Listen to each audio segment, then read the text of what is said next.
They remind us of play and childhood, but Legos are now being used to evoke something darker. Your brain, when you see Legos, categorizes that as entertainment before you've had any ability to put a critical thought into engaging with the actual content. I'm Carolyn Beeler. The battle for hearts and minds in the Iran war.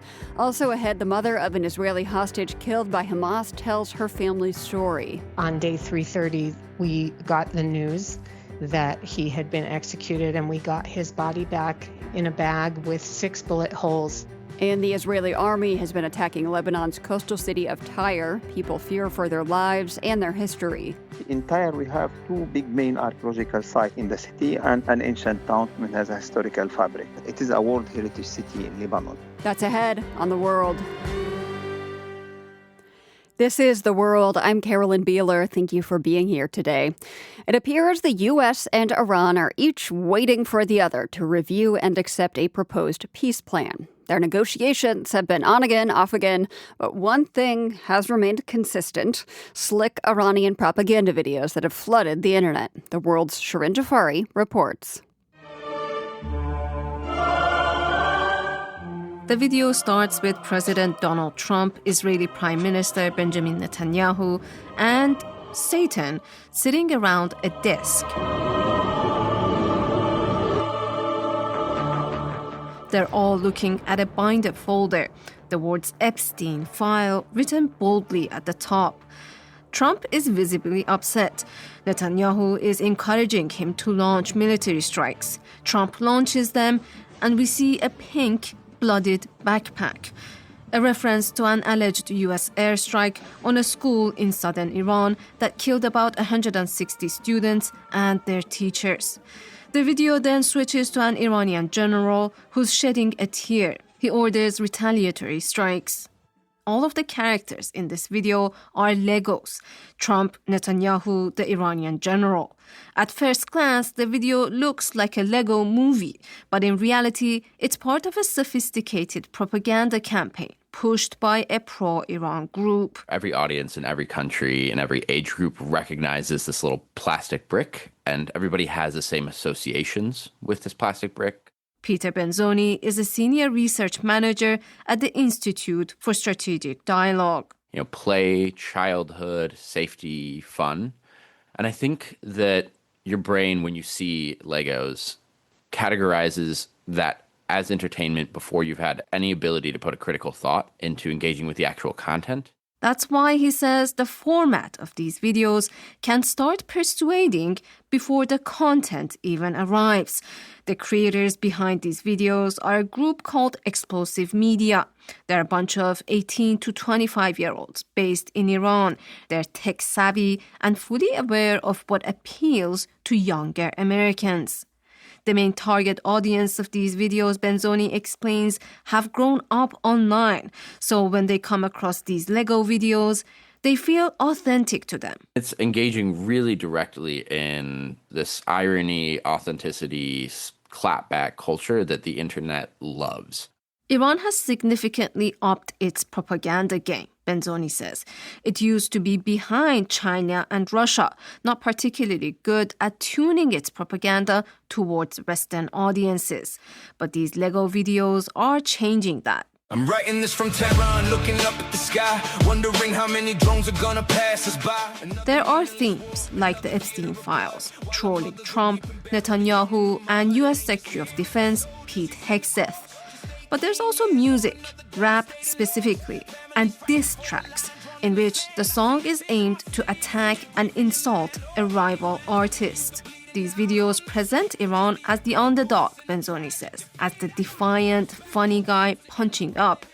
But Iran has also a brutal government that has robbed its citizens of many of their basic rights.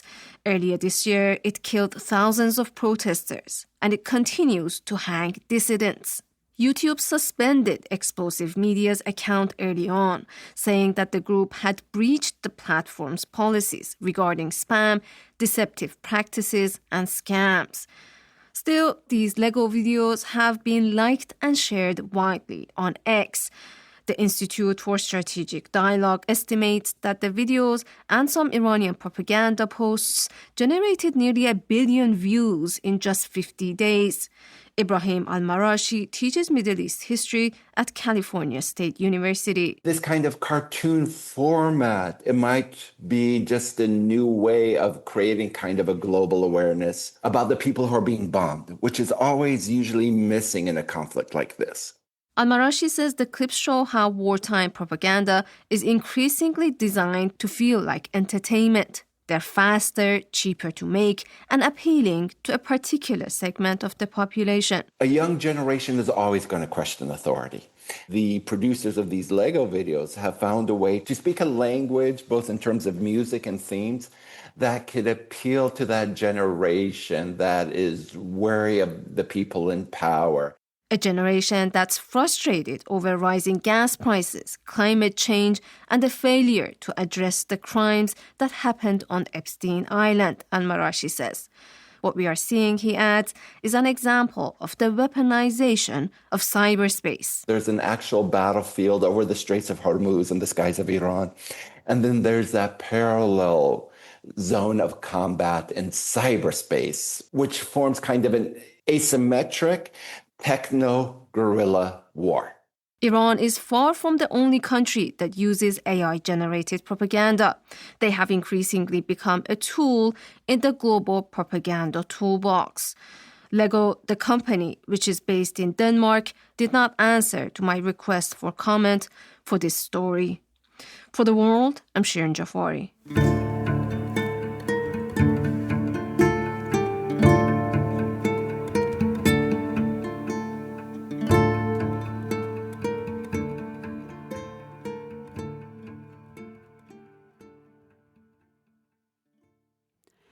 Dozens of people have been killed this week in Israeli strikes across southern Lebanon. That's according to Lebanon's health ministry. Israeli authorities say the strikes have targeted Hezbollah. The IDF issued evacuation warnings before the strikes. One of the places under attack is the historic city of Tyre. In previous conflicts, that city has been considered safe. It's farther north from the border than fighting between Israel and Hezbollah typically goes. It is also one of the oldest continuously inhabited cities in the world. Ali Badawi is the regional director for southern Lebanon in the country's Ministry of Culture. He is based in Tyre and happened to be in Kuwait when we spoke yesterday. We are in a daily contact, actually, especially with some of people that we know them. The situation in the city, of course, it is highly dangerous, if I can say. As a result of the airstrikes of Wednesday, most of the people actually left the city. The city is nearly deserted. Most of the residential quarters are empty now. You've said, though, you have been speaking to, guards, security folks that are at some of the archaeological sites in the area. So what are you hearing from them about conditions there? They are not moving, actually. They have a very limited movement.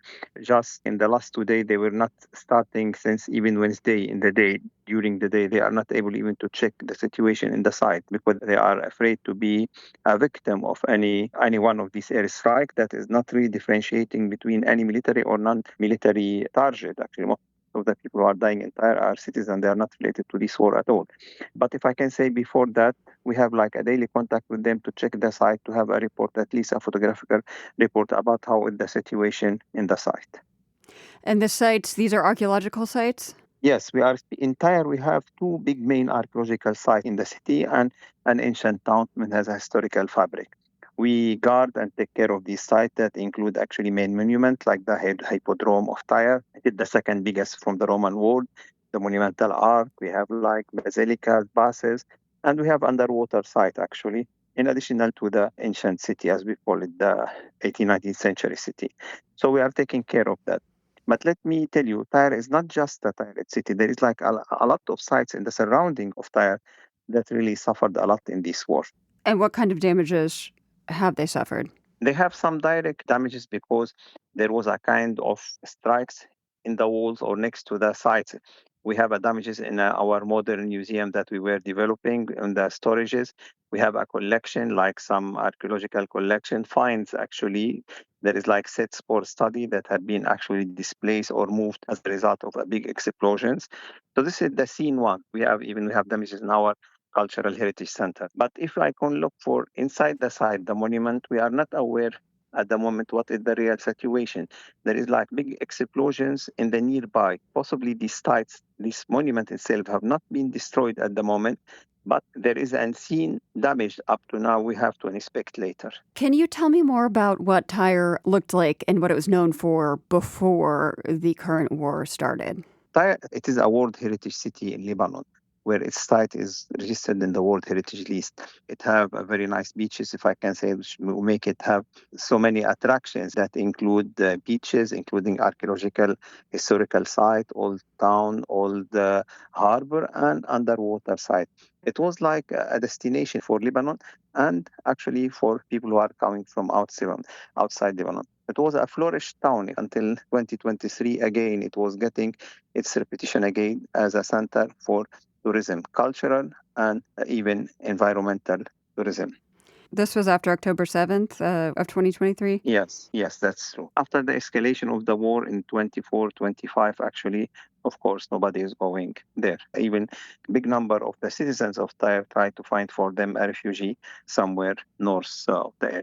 You said that it's not clear what has happened to the two historical sites that you mentioned. Is that right? No, we are actually. I can tell you in the last 2-3 days, possibly we are not aware about the situation, the detailed situation, but we do for them like an inspection. I told you we still have like some guards in the city, in the area. They are living in some quarter in the city, and they can inspect this. It is one of the small quarter that it was not damaged up to now. So they were inspecting the site, actually. So we have like a very clear idea about what is in the site until Wednesday. And we know what kind of damages the site suffered actually in the war even. Your colleagues who are still in town and have been up until this week checking in on these sites, what are they telling you about what life is like right now? Are they mostly just hunkered down at home trying to stay safe? Yes. Since Wednesday, and I called them actually today. I spoke with some people today actually in the city.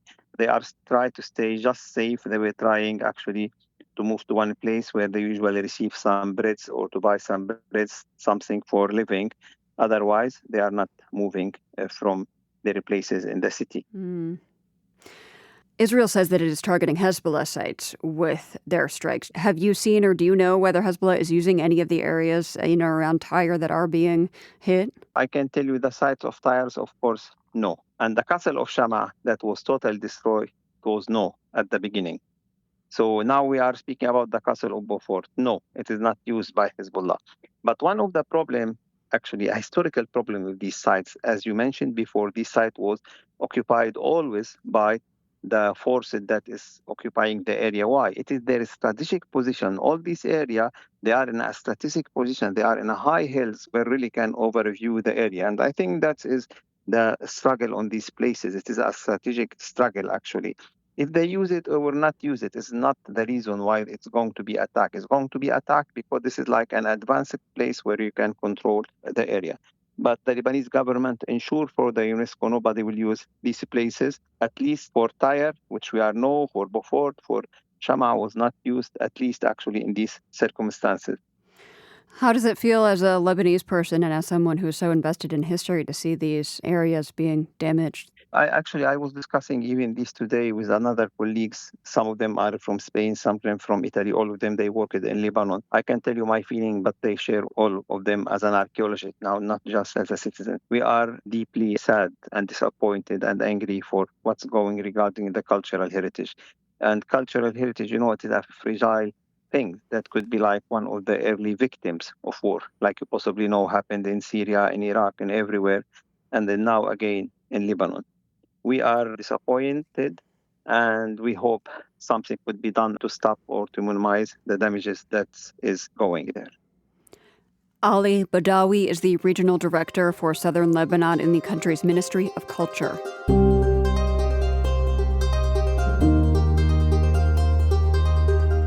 You're listening to The World.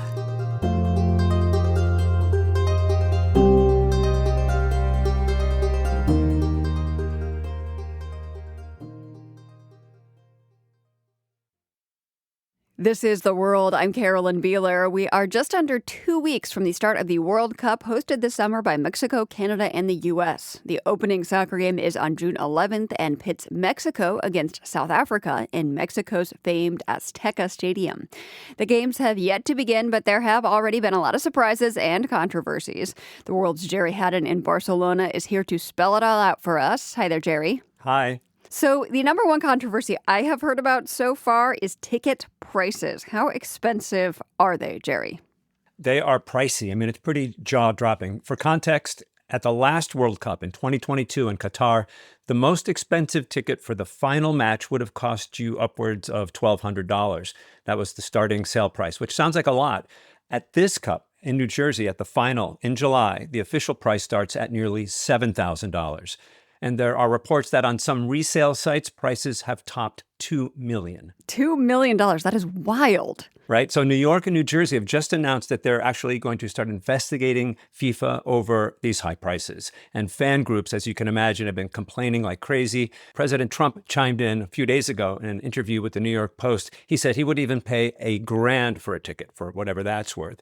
But there's a hard truth in all of this, which is that for the vast majority of soccer's global fan base, the Cup is just way too expensive. Right. Well, why are tickets so much more expensive for this World Cup than they have been in the past? Yeah, well, some of those fans might argue greed. I mean, what FIFA has done for this World Cup, which they've never done before, is employ what's called dynamic pricing. And that's basically using a system to automatically raise ticket prices based on high demand or timing.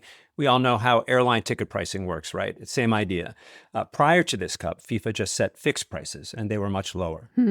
So how has FIFA responded to the criticisms about this?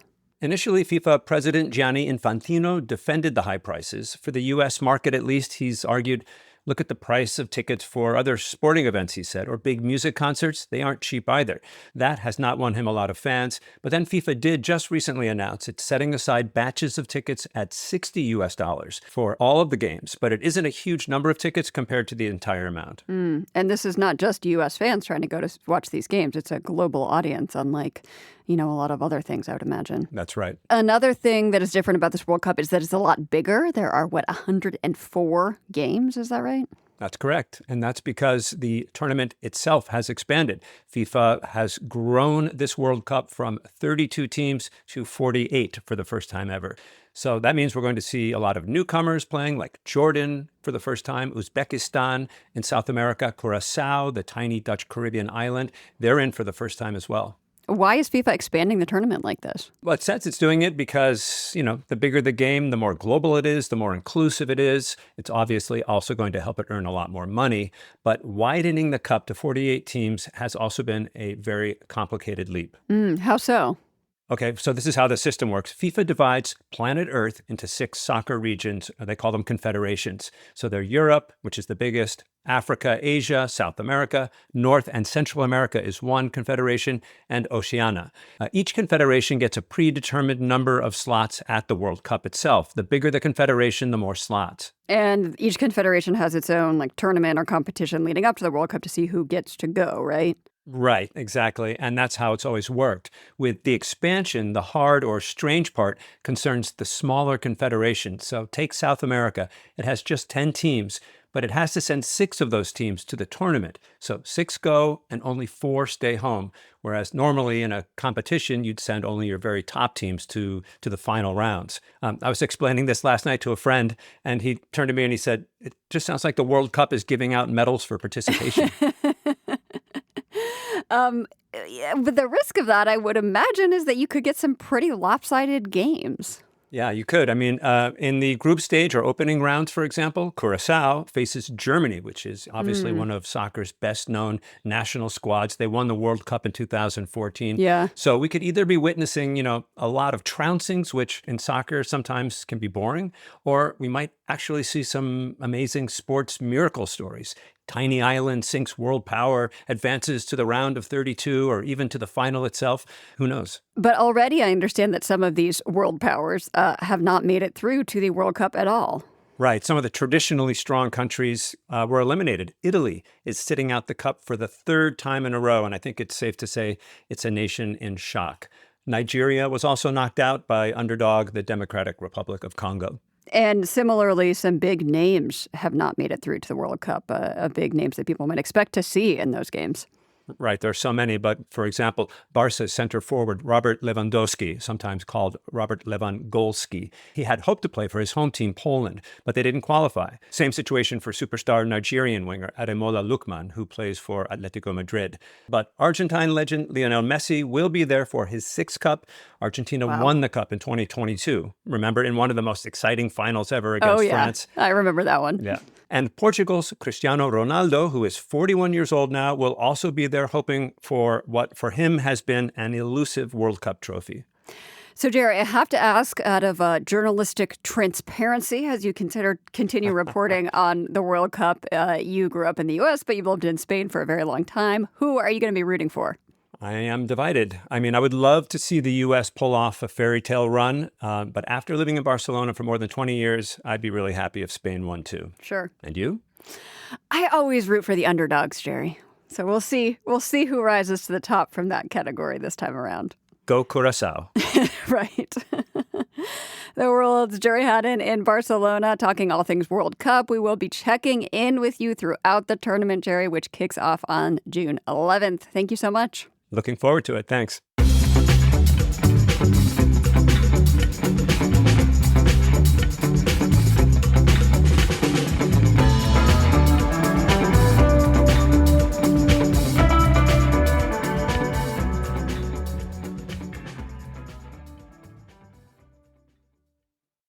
And now we need to talk about a crude chalk figure. The Sohn Abbas giant has in fact been called the rudest chalk figure in the UK. It is the outline of a giant naked man in a state of arousal, dug into a hillside and filled in with chalk. He stands about 180 feet high. He's this huge chalk figure. He's a man of mystery. Liz Flight is from the UK's National Trust, a charity dedicated to preserving historic buildings and natural landscapes. She says the figure has become dull due to heavy rains. So this week, National Trust staff and volunteers are brightening him up. The rechalking is basically a process that's happened for many generations. And it's a very traditional process where we dig out the old chalk. And then once all that work's complete, then in the next few days, we'll start putting in the new chalk. And then he'll be gleaming white again and ready to go. The figure has been around for more than 1,000 years, but experts still don't know who he's supposed to be or why he's shown so excited. Here's archaeologist Alexei Vranich speaking in a documentary from Quest TV. Historians have argued about this for years. Is he a Roman god? Is he an English warrior? Is he a fertility symbol? Nobody knows for sure. The name, however, we do know about. It is derived from the Celtic god of masculinity, one Cern Eunois.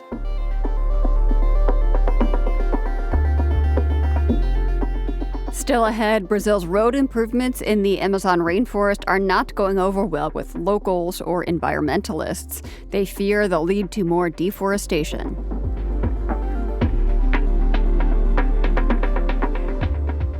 You're listening to The World. This is The World. I'm Carolyn Beeler.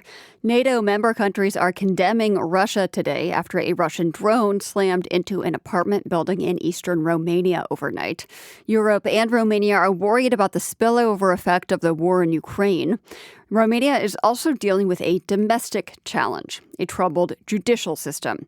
As The World's Europe correspondent Orla Berry explains, massive corruption in the system was first exposed by an explosive television documentary. Judge Laurențiu Beșu didn't take the decision to speak out lightly. The 48-year-old was a key figure in the TV documentary entitled Capture Justice. M-am gândit că faptul că dau un interviu și I thought that giving an interview and speaking out about what I've seen and experienced would have consequences for me, Beșu said, but I'm prepared for that.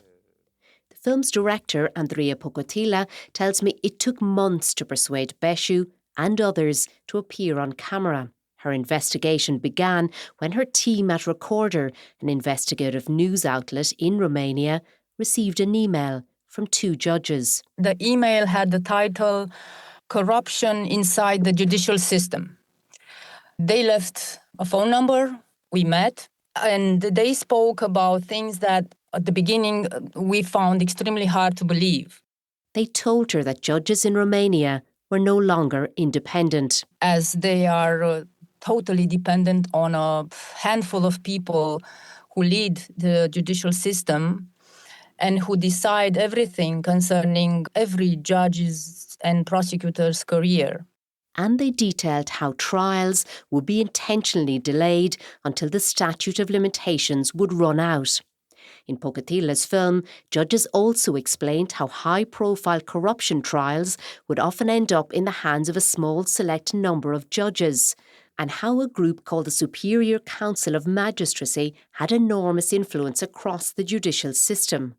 In the last few years, several major corruption trials involving Romanian politicians and businessmen have collapsed. After the film aired, Bucharest Court of Appeal held a press conference to refute the allegations. But as the conference, which was being televised live, was about to get underway, a judge in the corner of the room spoke up. My name is Raluca Moroșanu, she said, and I'm a judge at the Bucharest Court of Appeal. I came here to support my colleague, Laurențiu Beșu, and to say that everything he said is true. We are being terrorised, she said. Behind her, around 30 judges look on in stony silence. 800 judges and prosecutors across Romania also signed a letter corroborating the film's findings, and the country's president vowed to investigate their claims. And then Nothing has happened from what the president promised. Anti-corruption experts say there may be a reason why Romanian lawmakers have done little to change things. Well, because they are the primary beneficiary of the system. So obviously they have very little interest to change that. Laura Ștefan is with the Romanian think tank Expert Forum.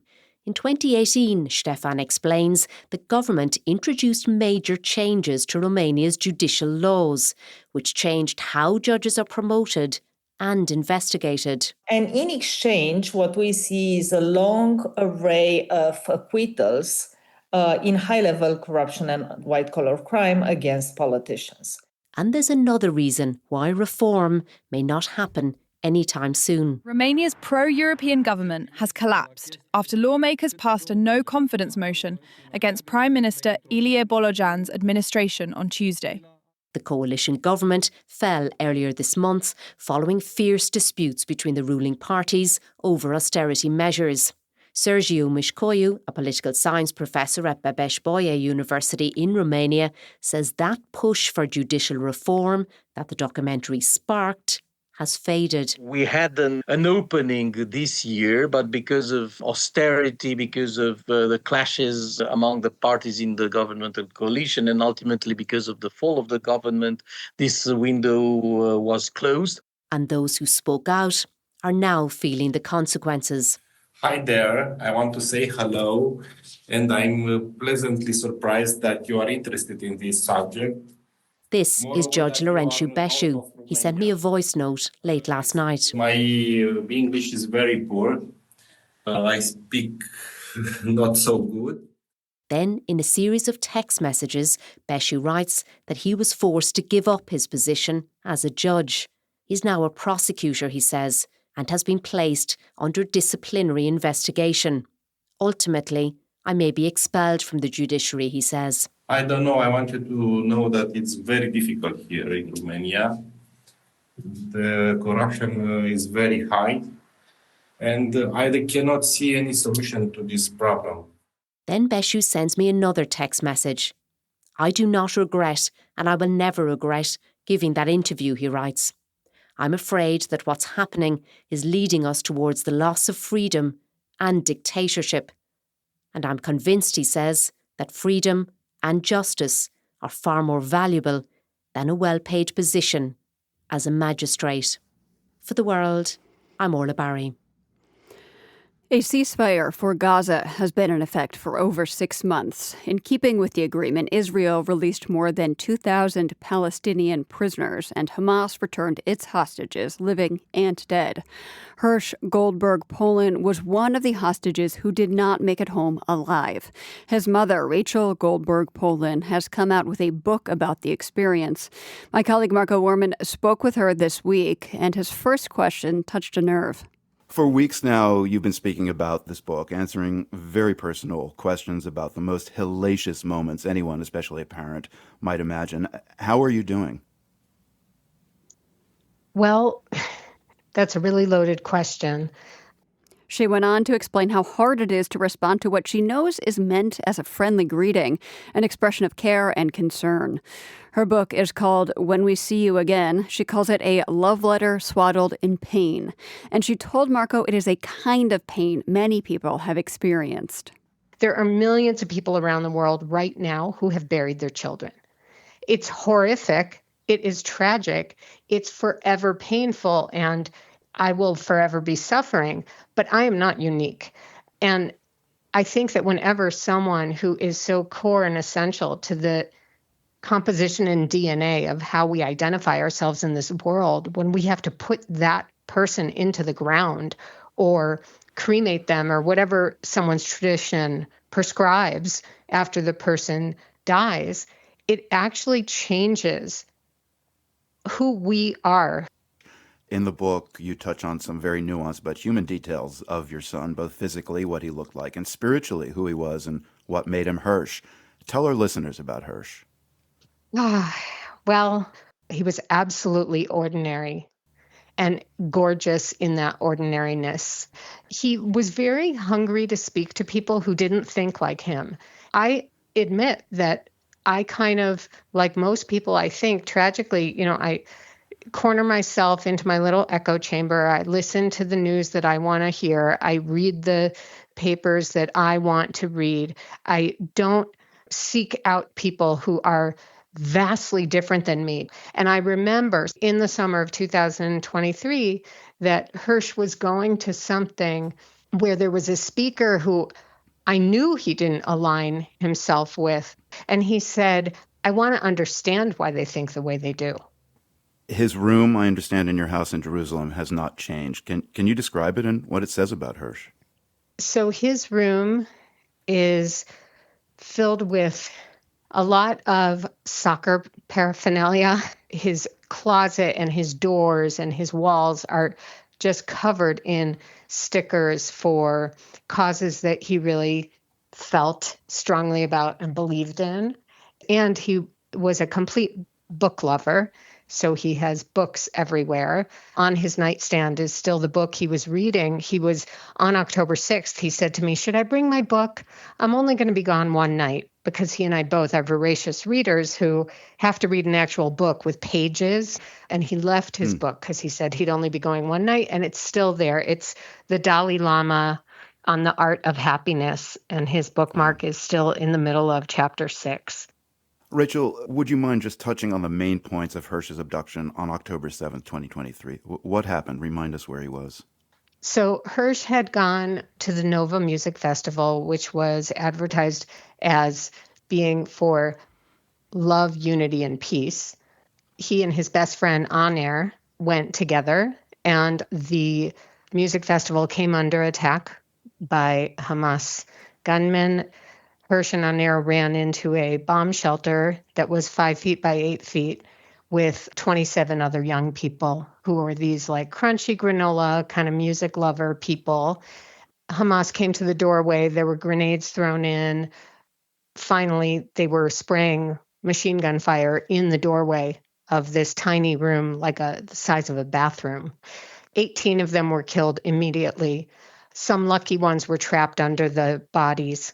We have videotape of Hirsch being taken out with his left forearm gone.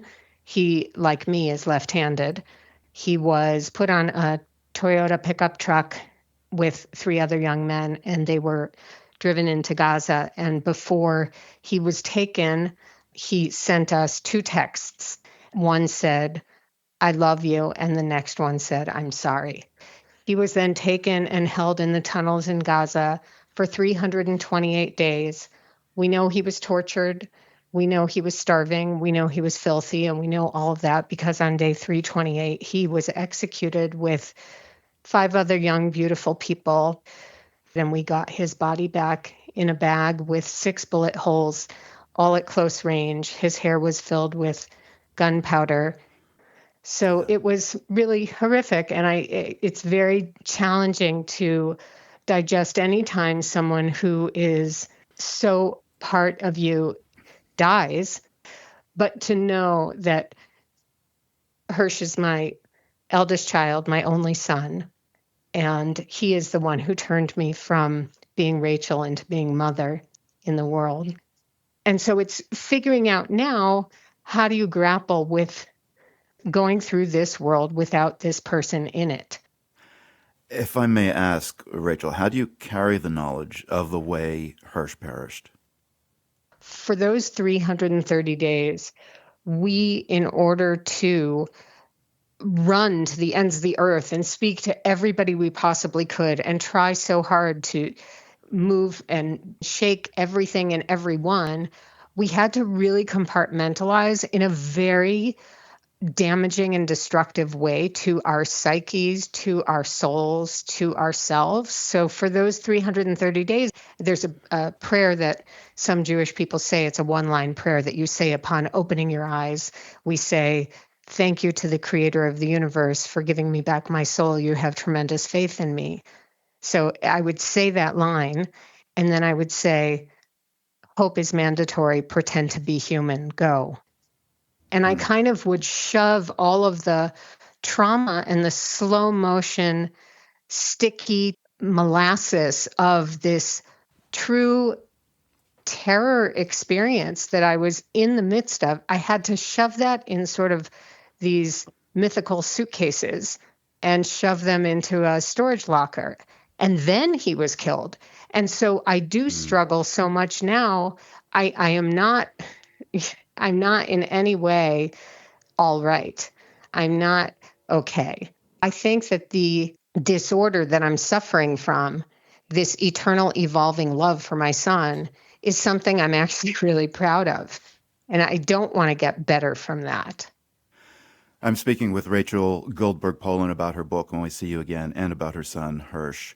Hirsch's story and yours have been so public that they've kind of become emblematic of the tragedy of October 7th. And I wonder how being centered so publicly in that story has affected you and how you grieve. I don't have this wild desperation of needing to explain who was my child, who is no longer here. And I think normally bereaved parents, whether it's to disease or car accidents or overdose or death by suicide, sometimes there wasn't that opportunity before to say, this is the most precious thing that's ever happened to me. Let me tell you about them.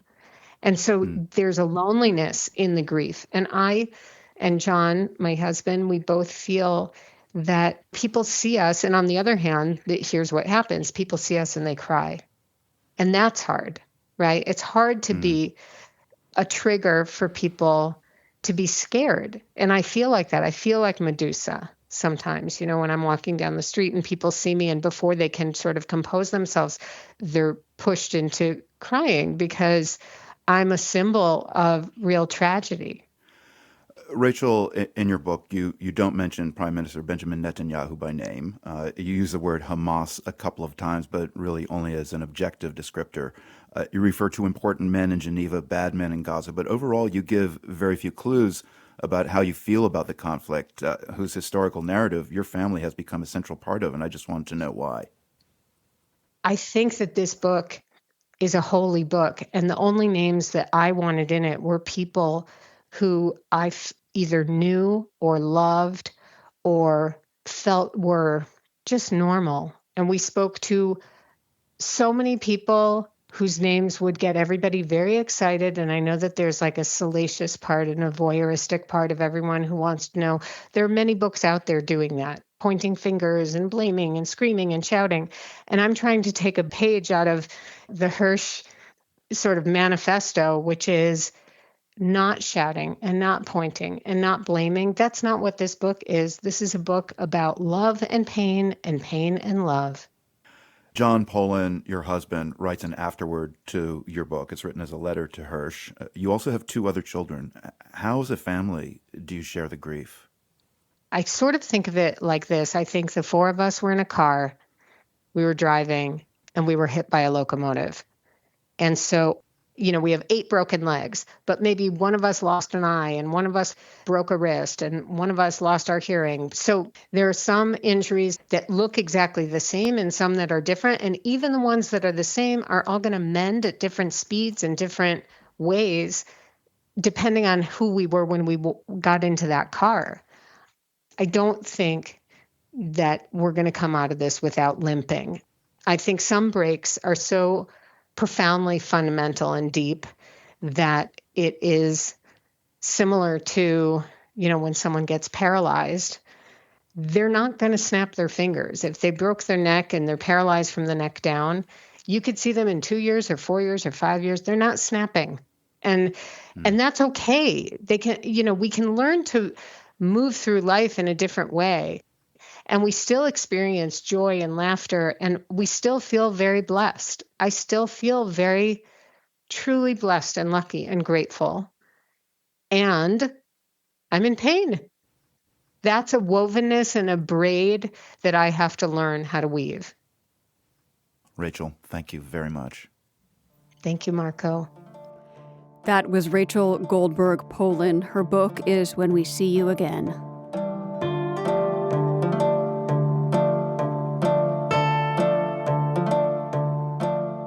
You are listening to The World.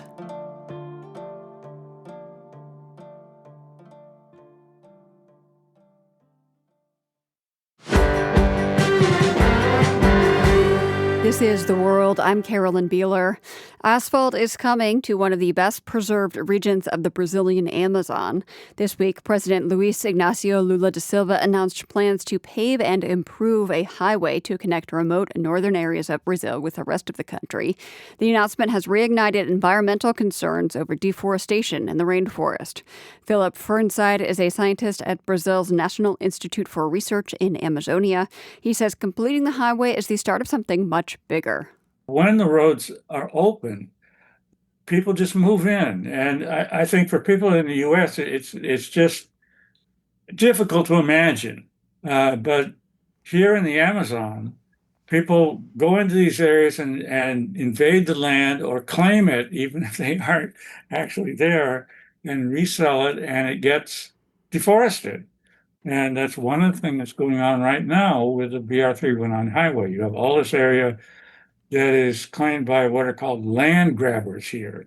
These are big operators that claim big areas of government land, and then they often get title to it. It used to be always through illegal means. Now they're more and more getting legal pathways to do this, and then they resell it to cattle ranchers, and it gets deforested. And then you also have smaller farmers invading it, and these are also being legalized. And so that is a vicious circle, because the more people get rewarded for invading these areas, the more and more people come and invade more areas, and so forth. It just keeps going.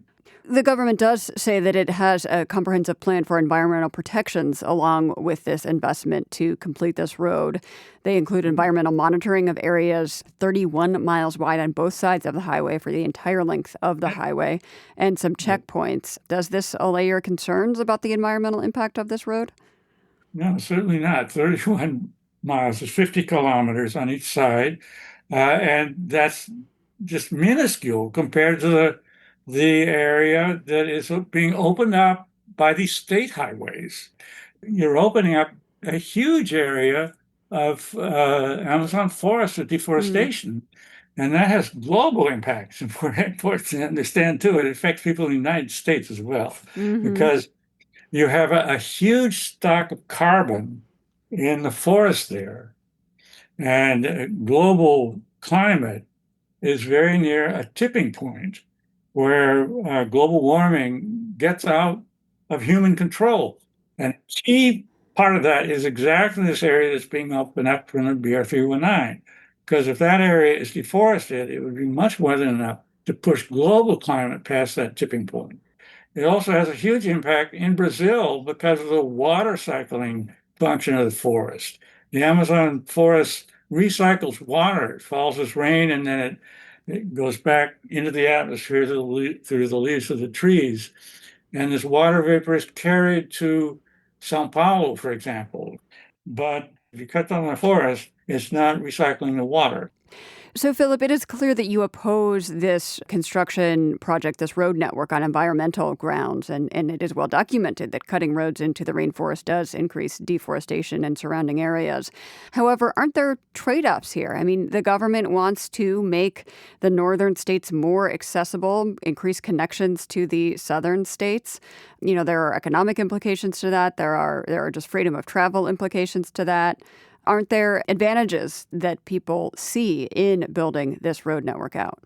Well, certainly there are advantages. It's much more convenient to be able to drive easily to other parts of Brazil, but the impacts very much outweigh that. And the benefits are much, much less than what's being touted. It's not necessary for the economy of Manaus. Manaus is a free trade zone where you have factories that assemble motorcycles and television sets, cell phones, and things with imported parts that don't pay duty. The products from these factories are shipped to Sao Paulo, but it's cheaper to ship them even by the current system than it would be sending them all the way by road. But the real reason for this going on is political, that you now have almost 40 years of constant disinformation in Manaus from the local media and politicians, saying that this is essential for the economy of Manaus and that it will almost have no impacts and so forth. And it means that any politician has to support the highway to get elected. So that there's no way to escape from this trap that they built for themselves. Is there political will among voters and people in this region to protect the Amazon? Well, certainly there are a significant number of people who are concerned about this and want to protect the Amazon. But in the state of Amazonas, you'll find almost all of the people supporting this highway. And this highway is in Amazonas, the state of Amazonas. Right. This highway has been at the center of legal fights for years. Is it actually going to get paved and improved this year? Well, we'll have to see what happens. There are 4 different cases waiting for the Supreme Court to decide on this. So we'll see what they do. If they decide quickly, it could interrupt the paving that is planned to start in the next month or so. But it might not. We have to see what the court decides. Philip Fernside is a scientist at the National Institute for Research in Amazonia, Brazil. The World is produced by GBH and PRX, broadcasting weekdays from the Nan and Bill Harris studio in Boston. I'm Carolyn Beeler. Have a great weekend. The World is supported by the Carnegie Corporation of New York, working to reduce political polarization through philanthropic support for education, democracy, and peace. More information at carnegie.org. By the Lumina Foundation, committed to a fair, universal system for learning beyond high school that offers every American the chance for a better life. luminafoundation.org. By the PRX Ambassador Council, whose members include Deborah Loftus, Lisa Shores and Chris Stremlau, Roman Mars, and the Kelson Foundation. The World's theme music is composed by Ned Porter. The World is a co-production of GBH Boston and PRX.